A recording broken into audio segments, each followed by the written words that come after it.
prontinhos, estou de volta e hoje eu vim aqui com muito esforço para gravar um vídeo que eu estou prometendo há um tempo, porque eu estava estudando a respeito do assunto para não falar bobeira, que, como está descrito aqui no título, Mães Narcisistas, Filhas Borderlines. Eu vou deixar um link na descrição do vídeo de um parecer de um profissional, um vídeo que eu achei muito interessante. Vou compartilhar o link com vocês, depois vocês assistam também, que eu achei, assim, ele muito objetivo, ele falou coisas, assim, bem clássicas, né, características bem determinantes do histórico infelizmente, de filhas que são criadas com mães narcisistas e desenvolvem o transtorno de personalidade borderline. Primeiro vamos fazer uma análise bem pequena do transtorno de personalidade borderline, que eu já esclareço aqui no canal há muito tempo, mas vale a pena reforçar alguns tópicos. O que é o transtorno de personalidade borderline? Existem vários fatores que a ciência estuda que pode-se desenvolver esse transtorno, desde fatores genéticos, desde criação, traumas na infância, conflitos familiares, todos aspectos aí que eu vivi e que eu fui diagnosticada com o transtorno aos 18 anos, quando eu fui procurar ajuda, porque é importante ressaltar que todo transtorno de personalidade, independente de qual ele seja, ele traz sofrimento para o portador, né? Por mais que sejam atitudes exageradas, seja uma personalidade conturbada, gera sofrimento para o portador. Isso é inegável. Então, mesmo que seja um transtorno de personalidade antissocial, que a gente conhece como psicopatas, mesmo que seja narcisista, mesmo que seja borderline, em todas essas questões o paciente sofre, mas nem sempre ele reconhece que ele precisa de ajuda, que ele precisa buscar atendimento,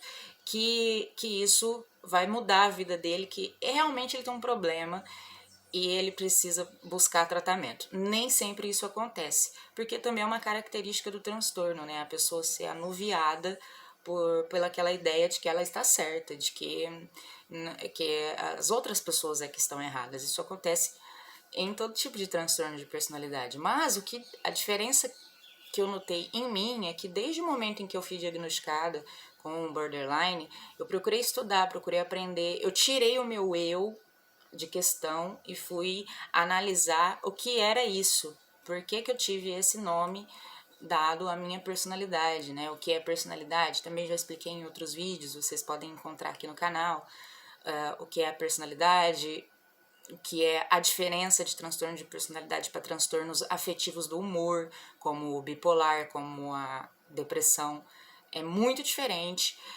mas eles podem se coincidir, eles podem se encontrar em determinadas características. A pessoa com transtorno de personalidade pode também ter um transtorno afetivo do humor. Um borderline pode ser também bipolar, pode ser depressivo, como é o meu caso. Tenho diagnóstico de transtorno de personalidade borderline e depressão profunda recorrente. Então, casam-se aí alguns transtornos por causa da evolução, né? Mas eu vim aqui falar exatamente sobre isso. Mães narcisistas, filhas borderlines. Inclusive tenho aqui na descrição um vídeo de um psicanalista, um profissional, que fala sobre o assunto bem resumidamente, bem objetivamente, e que me deixou assim, que me deu muita clareza no estudo que eu fiz todos esses dias aí para poder estar gravando esse vídeo. Então, eu queria explicar um pouquinho aqui das pesquisas que eu fiz. Queria explicar um pouquinho sobre o transtorno narcisista. Aqui tem uma matéria que está escrito assim, ó, mães com transtorno narcisista. O prazer delas é o sofrimento dos filhos. Não é normal para a sociedade, né? A sociedade espera que uma mãe ame incondicionalmente seus filhos. Então, uma mãe que tem certas atitudes, talvez impulsivas sem consciência, ela se enquadra num diagnóstico, num transtorno de personalidade aí que ela provavelmente não vai reconhecer, porque é uma característica do transtorno. Então, explicando um pouco do narcisismo. Na mitologia grega, Narciso era um rapaz belo e jovem que, durante uma caminhada próxima a um rio, deparou-se com seu reflexo na água e, apaixonado pela própria beleza, ele se recusou a deixar o local, morrendo às margens do rio, se admirando. Então, o termo narcisismo, que surgiu com o mito grego, embora usado para definir uma personalidade, também indica um transtorno que torna a vida de quem convive com essas pessoas muito difícil, especialmente se a pessoa diagnosticada for sua mãe.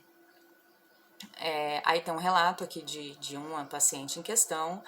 O relacionamento entre uma mãe com transtorno de personalidade narcisista com o filho é marcado por atritos e discussões, muitas vezes por motivos fúteis, sendo difícil manter uma convivência pacífica e saudável sob o mesmo teto. Provocações são comuns para que o filho reaja de forma negativa, criando assim uma situação de vitimização. O narcisista, como eu vou explicar um pouquinho mais detalhadamente, ele tem essa condição de se pôr de vítima, ele sempre está certo. O borderline também é uma sequência de fatos aí que uma pessoa vai prejudicando o crescimento da outra. Outra coisa que eu vi aqui também,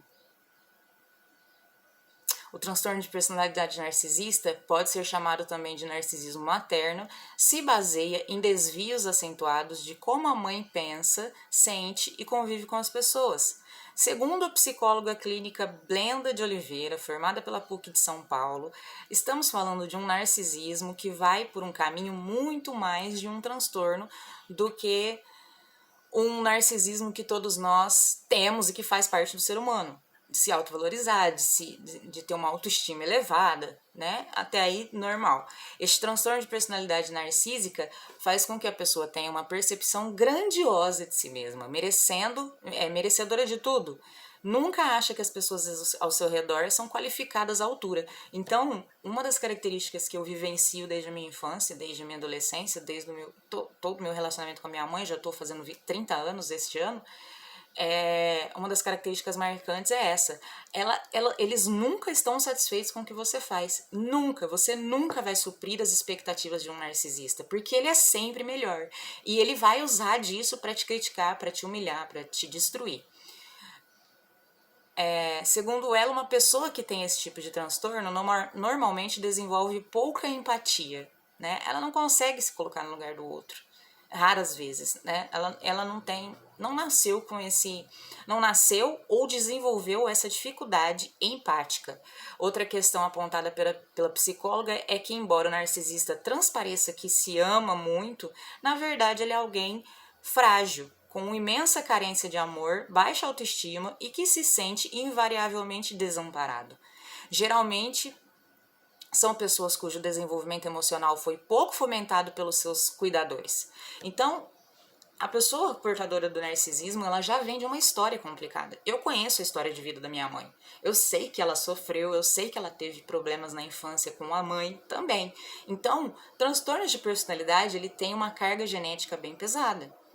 E se em algum momento da vida um indivíduo não perceber isso vai se perpetuar por gerações e gerações. Por isso eu me esforço, por isso eu me capacito, aprendo, evoluo, faço tratamento para que a minha filha não seja alcançada por essa sequência aí de fatores genéticos que infelizmente já vem da nossa família, da parte da minha família materna, né?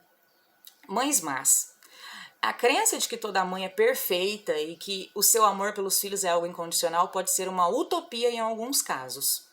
Aí tem uma outra narração aqui na matéria também. Eu vou deixar os créditos dessa matéria também na descrição, né? Porque eu estudei sobre o assunto e achei interessante ditar esse assunto para vocês. E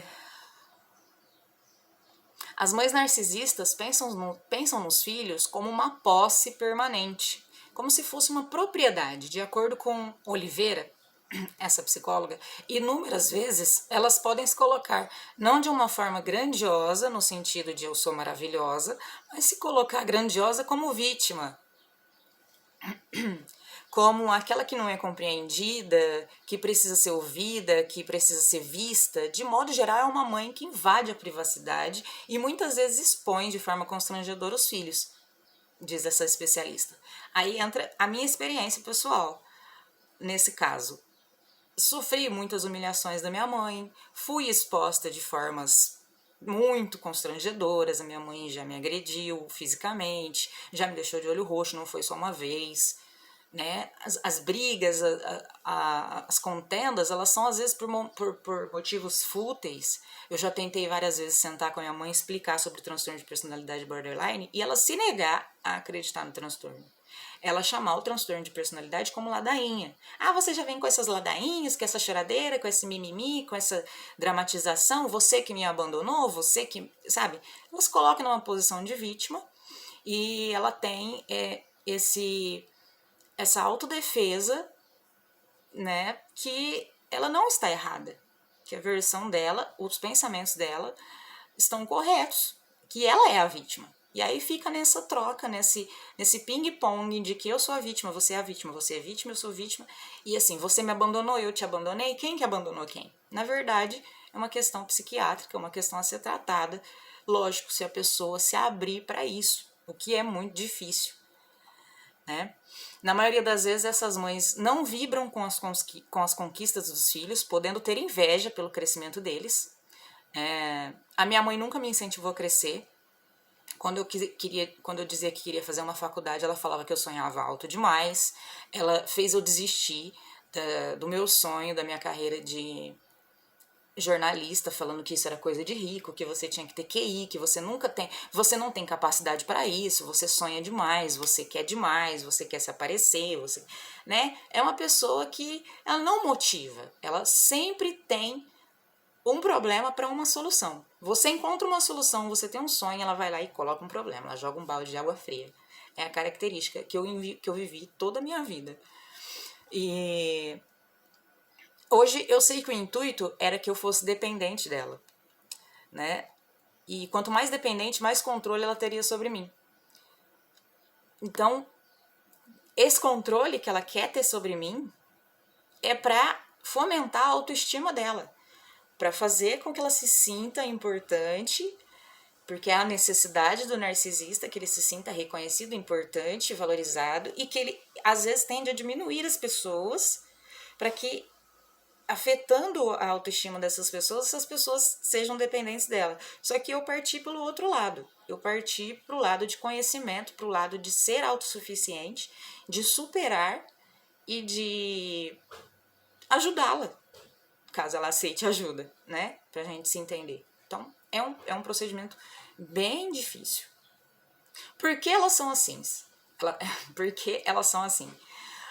Para o psicanalista pós-graduado em neurociência Gregor Osipov, esse quadro não se estabelece de forma homogênea e tem suas particularidades em cada mãe. Mas antes de ser mãe, ela já era assim.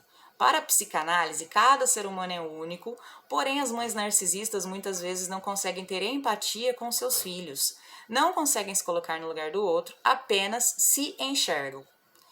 Elas colocam sentimentos de culpa em seus filhos quando eles não correspondem aos seus desejos. Gente, experiência própria. É impossível suprir as expectativas de um narcisista. Impossível. Você pode ser a melhor pessoa do mundo, a mais bem-sucedida. Você nunca vai estar à altura do que ela almeja, porque talvez nem ela saiba o que para ela é suficiente. Eu vejo por esse lado. Então, colocam sentimentos de culpa em seus filhos quando eles não correspondem ao seu desejo. É possível que essa mãe tenha nascido em um lar também abusivo. Como eu disse, minha mãe cresceu em um lar também abusivo, é genético, né? Ela reflete aquela criação que ela teve. Não desmereço a história da minha mãe antes de mim, porém, a gente tem que tratar do agora, do pós, né? Eu nasci em 1991, o que aconteceu antes de 1991 não é culpa minha.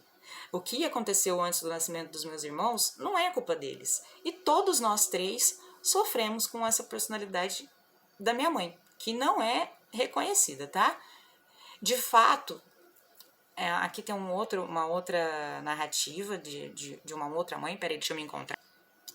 Apesar de ter tratamento, muitas pessoas não têm consciência deste estado e não conseguem ver a necessidade de atendimento. Os filhos sofrem em nome de um amor de mãe e precisam seguir para a terapia, conquistar sua autonomia pessoal e financeira, isso quando maiores. que foi o meu caso, que só fui buscar tratamento aos 18 anos, maior de idade, já tendo sido expulsa pela minha mãe de casa, já tendo sido esbofeteada, posta para fora.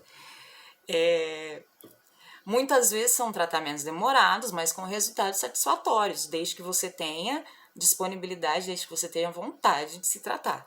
Isso para os filhos e filhas, mas no geral as filhas sofrem mais, pois as mães projetam mais nelas a existência delas mesmas.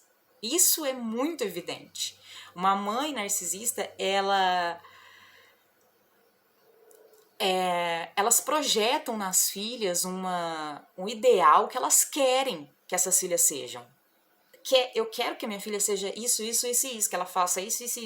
E seres humanos não são propriedades nossas. Minha filha não é propriedade minha. Eu vou criá-la, educá-la, dar amor, dar instruções, mostrar o que é certo e o que é errado, dar a minha experiência, falar o que eu aprendi, o que eu desaprendi, o que eu sofri. Se ela quiser receber isso, glória a Deus. Mas se ela não quiser, ela vai seguir a vida dela e ela vai aprender com a vida e ela vai cair, levantar. Mas o meu papel de mãe é esse, estar aqui para recebê-la, para apoiá-la, para dar suporte para ela em qualquer situação que ela precisar, né?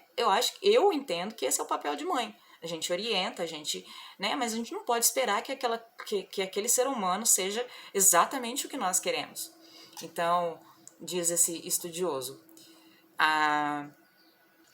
Tem uma coisa interessante aqui que a mãe narcisista jamais vai buscar ajuda. Elas não possuem capacidade cognitiva de ter empatia ou de amar, não conseguem avaliar e reconhecer os próprios erros, pois para esconder a sua real identidade, ela cria um mundo fictício, enxergando-se perfeitas, sem falhas ou defeitos.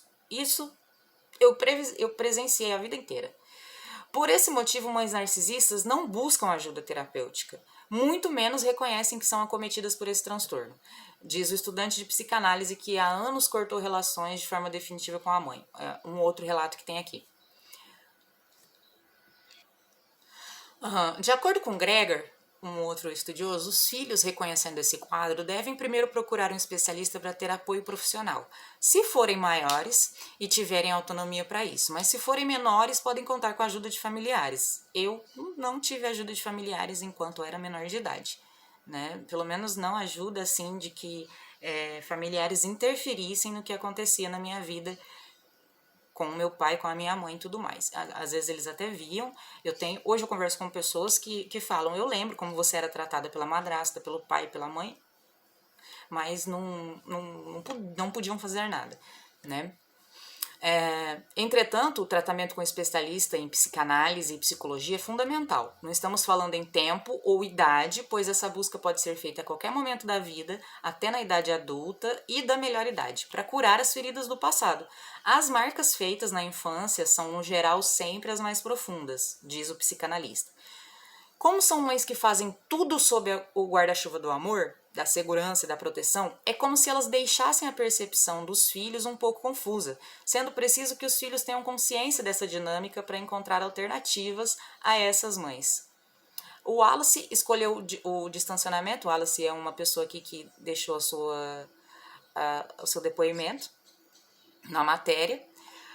Ele escolheu o distanciamento como solução. Não mora com ela há anos e apenas se encontram ocasionalmente, que foi o mesmo caso que eu. Eu escolhi o distanciamento.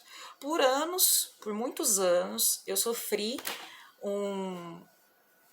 assim de um impacto, de uma necessidade de ter a minha mãe. Eu não aceitava que a minha mãe me rejeitava. Então eu mendigava, né? Eu pisava em ovos, eu vivia me esforçando para superar as expectativas dela, para ser o que ela queria, mas não dava certo. Desde uma coisa simples, que é lavar uma louça, lavar uma roupa, limpar uma casa, não é suficiente. E as acusações e os ataques, eles são muito pesados. Você é porca, você não sabe limpar uma casa, você não sabe cuidar de uma casa, você não sabe lavar uma roupa, você não sabe lavar uma louça. Você cresce constantemente sobre essas afirmações. E isso destrói a sua autoestima e o seu psicológico. Cada ser humano é individual, cada um tem os seus hábitos, nós somos educados, nós somos ensinados, mas cada um se desenvolve da sua maneira. E para a mãe narcisista não é suficiente. Ela vai te criticar e te apontar e destruir a sua autoestima, inconscientemente. Ou às vezes até consciente, eu acredito, né? Aqui tá escrito uma coisa que eu também me enquadro muito. Quando me perguntam se eu amo minha mãe, é óbvio que eu a amo, mas hoje eu aprendi que se afastar, em certos casos, também é uma prova de amor, né? A matéria fala que os nomes foram trocados para proteger a identidade dos entrevistados. Ótimo isso. Eu vou compartilhar o link da matéria também com vocês. E aí também tem uma outra fonte de estudo aqui que eu queria compartilhar, que é: pacientes com transtornos de personalidade narcisista superestimam suas habilidades e exageram suas realizações. Eles acham que são superiores, originais, especiais. Essa superestimação do seu próprio valor e realizações muitas vezes implica uma subestimação do valor e das realizações dos outros. O que seria isso? Ela se acha tão perfeita, ela se vê como Narciso, né, se admira tanto, que ela não consegue projetar isso nos outros. Ninguém está à altura dela, ninguém é tão bom quanto ela, ou ele, né? Porque eu li também que é mais comum o transtorno narcisista em homens do que mulheres, mas geralmente acontecem em mulheres e consequentemente, se essas mulheres têm filhas, o problema vai ser muito maior. Esses pacientes estão preocupados com fantasias de grandes realizações, de serem admirados por sua inteligência, beleza avassaladora, de ter prestígio, influência ou de experimentar um grande amor. Eles sentem que devem se relacionar apenas com outros tão especiais e talentosos quanto eles mesmos. Então, não assim, você não é suficiente para eu me relacionar com você. Esse relacionamento com pessoas extraordinárias é usado para suportar e melhorar a sua própria autoestima. Como os pacientes com transtorno narcisista precisam ser admirados, sua autoestima depende da consideração positiva dos outros e é, portanto, geralmente muito frágil. As pessoas com esse transtorno frequentemente observam para ver o que os outros pensam deles e avaliar o quanto bem eles estão fazendo. Eles são sensíveis e se chateiam com as críticas dos outros e pelo fracasso, o que faz com que se sintam humilhados e derrotados. Eles podem responder com raiva, desprezo ou podem contra-atacar violentamente, como acontece várias vezes no caso da minha mãe. Ela contra-ataca violentamente, de verdade. Ou eles podem se afastar ou aceitar externamente a situação em um esforço para proteger sua sensação de autoimportância, né? Essa grandiosidade. Eles podem evitar situações em que podem falhar. Então, eles não aceitam falhar, né? O diagnóstico do transtorno de personalidade narcisista deve ter um padrão persistente de grandiosidade, necessidade de admiração e falta de empatia. Quem não sabe o que é empatia é se colocar no lugar do próximo. Esse padrão se caracteriza por 5 dos seguintes: uma sensação exagerada e infundada da sua própria importância e talentos. Ela se acha muito talentosa, muito importante, muito inteligente, muito culta. Eu vejo isso na minha mãe. Ela tem uma postura muito culta, muito inteligente. Né? Preocupação com fantasias de realizações ilimitadas, influência, poder, inteligência, beleza ou o amor perfeito. Hoje é um pouco mascarado essa postura da minha mãe, mas eu já notei em muitas situações. Convicção de que eles são especiais e únicos e devem associar-se apenas com pessoas do mais alto calibre. Então, gente, se é um Zé Ninguém, você não presta para eles. Tem que ser pessoas do nível deles, que eles julgam ser do nível deles. Necessidade de ser incondicionalmente admirado. Se você babar ovo para eles, se você puxar saco deles, eles se acham, né? Eles amolecem todos. Uma sensação de merecimento. Eles merecem tudo, eles merecem o mundo. Exploração dos outros para alcançar objetivos próprios. Sim, exploram emocionalmente, exploram fisicamente, materialmente, exploram, de verdade. Tem um histórico aí da minha mãe com o meu pai. Eu acho que tem de outros relacionamentos antes. Eu nasci depois, né? Então não sei da vida pessoal da minha mãe, não posso falar. Mas tem algumas coisinhas assim que eu soube da história dela que se encaixa nesse padrão aqui. Falta de empatia, como eu já falei, essa incapacidade de se colocar no lugar do próximo. Mesmo que às vezes ela tente, ela volta atrás, ela não consegue. Inveja dos outros e convicção de que os outros os invejam. Ela tem inveja, a pessoa, o portador, sente inveja da vida dos outros, mas ela acha que ela é a invejada. Arrogância e altivez. Nossa senhora, minha mãe merece um Oscar por arrogância e altivez. Misericórdia. Além disso, os sintomas devem ter ocorrido no início da idade adulta. Minha mãe já está na terceira idade. Não mudou. Um diagnóstico diferencial. É importante falar que os transtornos de personalidade narcisista pode ser diferenciado dos seguintes transtornos. Transtorno bipolar. O diagnóstico que a minha mãe tem comprovado. Diagnóstico de transtorno bipolar. Transtorno afetivo do humor bipolar. Pacientes com transtorno de personalidade narcisista frequentemente apresentam depressão e, devido à sua grandiosidade, podem ser diagnosticados erroneamente como bipolares. Esses pacientes podem ter depressão, mas a sua necessidade persistente de elevar-se acima dos outros distingue-os das pessoas com transtorno bipolar. Além disso, no transtorno de personalidade narcisista, as mudanças no humor são desencadeadas por insultos à sua autoestima. Não é como no bipolar, que varia, né, de um polo ao outro por características do ambiente, situações e tudo mais. É sempre desencadeada por insultos à sua autoestima. Também é confundido com o transtorno de personalidade antissocial, que é o psicopata. A exploração dos outros para se promover é característica de ambos os transtornos de personalidade, mas os motivos são diferentes. Pacientes com transtorno de personalidade antissocial exploram os outros para ganho material. Aqueles com transtorno de personalidade narcisista exploram os outros para manter a sua autoestima. Então ele diminui as pessoas, ele humilha as pessoas para que ele se sinta superior. Transtorno de personalidade histriônica também se confunde bastante, porque busca a atenção dos outros é uma característica de ambos os transtornos de personalidade. Mas o paciente com transtorno de personalidade narcisista, ao contrário daqueles com transtorno de personalidade histriônica, desprezam qualquer coisa inteligente e tola para chamar a atenção. Eles desejam ser admirados.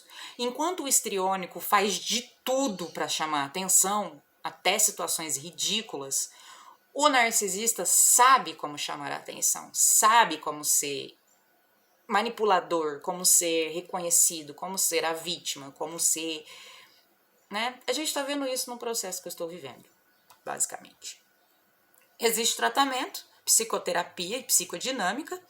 O tratamento geral do transtorno de personalidade narcisista é o mesmo que para todos os transtornos de personalidade, sejam ele borderline, histriônico, antissocial, né? Todos esses transtornos de personalidade, eles precisam de um tratamento de psicoterapia psicodinâmica. O tratamento geral do transtorno de personalidade narcisista é o mesmo que para todos os transtornos de personalidade que eu já falei. Psicoterapia psicodinâmica, que focaliza os conflitos subjacentes, podem ser eficazes. Algumas abordagens desenvolvidas para o transtorno de personalidade borderline, que é o meu caso, podem ser adaptadas de modo eficaz para uso com o paciente com transtorno de personalidade narcisista. Inclui tratamento baseado em mentalização, psicoterapia focada na transferência. Essa abordagem focaliza distúrbios quanto às maneiras como os pacientes experimentam emocionalmente a si mesmo e aos outros. A terapia cognitiva comportamental, o TCC, que eu já falei várias vezes aqui, o TCC, gente, é excelente. Eu tive uma terapeuta especialista em terapia cognitiva comportamental, que infelizmente não pude continuar pagando, porque o SUS não oferece, mas é um tipo de tratamento maravilhoso. Se você tem condições, procure um terapeuta especialista em terapia cognitiva comportamental.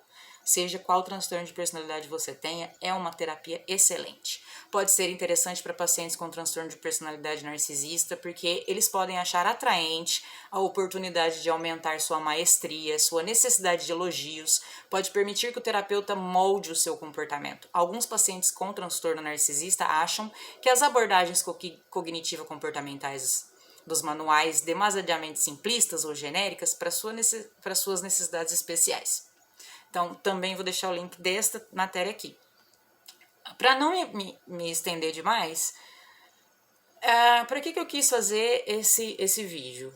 Eu tenho pesquisado bastante, eu estou sofrendo um processo inicialmente provocado, entre aspas, pela minha mãe. Foi provocado por ela. Infelizmente foi, mas ela não vai aceitar por causa dessa característica de que ela seja tão transtornada quanto eu. A diferença é que eu tratei o meu transtorno, minha mãe não.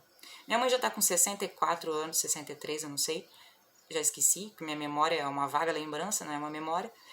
Mas eu tratei o transtorno de personalidade borderline, eu compreendi o transtorno de personalidade borderline. Ele existe, ele vai perpetuar pela minha vida. Eu vou precisar de terapia, eu vou precisar talvez de medicações por um bom período. Por quê? Transtorno de personalidade, gente, para que seja curado, né? Vamos usar o termo curado, mas não é cura. O transtorno de personalidade, para ele ser transformado, você precisa conhecê-lo, você precisa estudar a respeito, você precisa se dedicar, você precisa se esforçar para conhecer a si mesmo, para poder sair das características desse transtorno para que elas não te dominem. Então, conviver com uma pessoa narcisista, ter crescido sob a influência de uma pessoa narcisista, que destrói a sua autoestima durante toda a tua vida, que te desmotiva, que te desacredita. Eu tenho experiências aí que eu posso contar com a minha mãe, várias vezes estão descritas até no meu livro, inclusive vai ser publicado, Senhor. Então, passei por muitas experiências com os meus pais. Eu não classifico meu pai como um narcisista em si. Aliás, eu não sou psiquiatra, tá? Não tenho formação. Eu só estudo. Eu estudo. E se você estuda, não é que o Google te diagnostica, mas se você estuda, você enxerga características, gente. E a partir do momento que você enxergou características no seu estudo, você vai buscar ajuda para esclarecer essas características com profissionais. Compreendem? E a pessoa narcisista, a minha mãe, por exemplo, faz um tratamento psiquiátrico. Ela faz um tratamento psiquiátrico com foco na vida dela. Na vida pós... aliás, na vida antes da Adriane, né? Antes de eu nascer. E ela não compreende, não entende como foi os nossos conflitos, qual é a responsabilidade dela, o papel dela nesse meu diagnóstico. Então, vou deixar o link para complementar esse assunto de um psicanalista profissional da área da saúde mental, para vocês verem que eu não estou falando baboseira, que sim, é comprovado que mães narcisistas muitas vezes desenvolvem filhas, principalmente mulheres, com transtorno de personalidade borderline. E aí, chegamos ao ponto que chegamos, o extremo que chegamos da minha mãe brigar, não brigar pela guarda da minha filha, né, mas provocar uma situação onde ela acabou tendo a minha filha para ela. Então, eu não culpo a minha mãe. Você é culpada, você quis tomar minha filha de mim, você, né? Existe um histórico por trás, assim, de conflitos com meu pai, o divórcio dos dois, as coisas dos dois, tudo mais. Mas eu não posso culpar, não posso pôr na cruz nenhum nem o outro, porque cada um tem os seus problemas individuais e ninguém é obrigado a saber lidar com o seu problema. Você é quem tem que conseguir. E uma dica que eu deixo para vocês aqui de final, que eu aprendi sobre isso. Qual é a melhor maneira de lidar com uma pessoa narcisista que convive com você? Seja você a pessoa empática. Seja você que tem mais maturidade, que estudou, que evoluiu. Tenha pena, tenha compaixão, tenha amor. Ore por essa pessoa. E o afastamento, às vezes, ele é necessário. Como foi dito aqui, às vezes se distanciar também é uma prova de amor. Porque você não vai conviver com uma pessoa que insistentemente ela te desmotiva, ela destrói a sua autoestima, sua autoconfiança e faz você acabar desenvolvendo outro transtorno, uma outra doença que traz mais problemas. Então, se você já é mais consciente, se você já tem mais conhecimento do transtorno, se você já é uma pessoa mais estruturada, já evoluiu um pouco como eu hoje, com 30 anos de idade, tenha empatia, né? Vamos perdoar essas pessoas porque elas não sabem o que fazem e, infelizmente, só depende delas. Você não vai conseguir mudar. Eu desisti de ter expectativas de que minha mãe ia mudar, ou ia evoluir, ou ia procurar tratamento. Não sei, talvez um dia ela possa. Quem sabe ela assista esse vídeo e veja que eu não estou criticando, eu estou falando com amor. É a minha experiência, o meu objetivo nesse canal é expor minha experiência de vida e eu espero que isso influencie pessoas, que isso estimule pessoas a se conhecerem, lutarem e ajudarem aqueles que necessitam também. Desde que eles aceitem ajudas, né? Beijinhos de luz da Drica, até o próximo. Fiquei muito feliz de conseguir gravar esse vídeo, porque eu estava num período muito difícil. Vocês gostaram do meu cabelo? Deixa um comentário aí. Tá um moicano. meio rebelde, mas tá. Melhor do que careca, né? Eu acho. Amo vocês.